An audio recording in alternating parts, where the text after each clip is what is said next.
যেতে যেতে, কবি সুভাষ মুখোপাধ্যায়।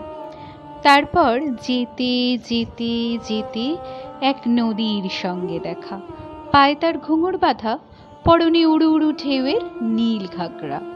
সে নদীর দুদিকে দুটো মুখ, এক মুখে সে আমাকে আসছি বলে দাঁড় করিয়ে রেখে অন্য মুখে ছুটতে ছুটতে চলে গেল, আর যেতে যেতে বুঝিয়ে দিল আমি অমনি করে আসি, অমনি করে যাই।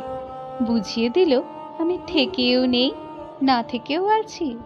আমার কাঁধের কাছে হাত রাখলো সময়, তারপর কানের কাছে ফিসফিস করে বলল, দেখলে কাণ্ডটা দেখলে, আমি কিন্তু কখনো তোমাকে ছেড়ে থাকি না।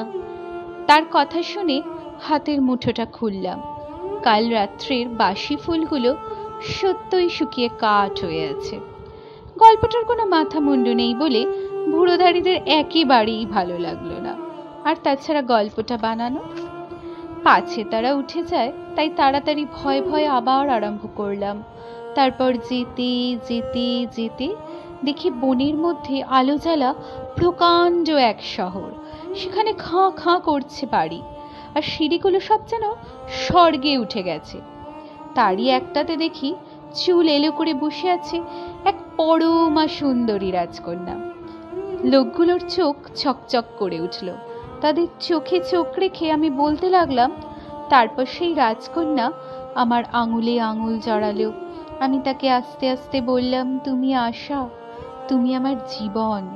শুনে সে বলল, এতদিন তোমার জন্যই আমি হাঁ করে বসে আছি।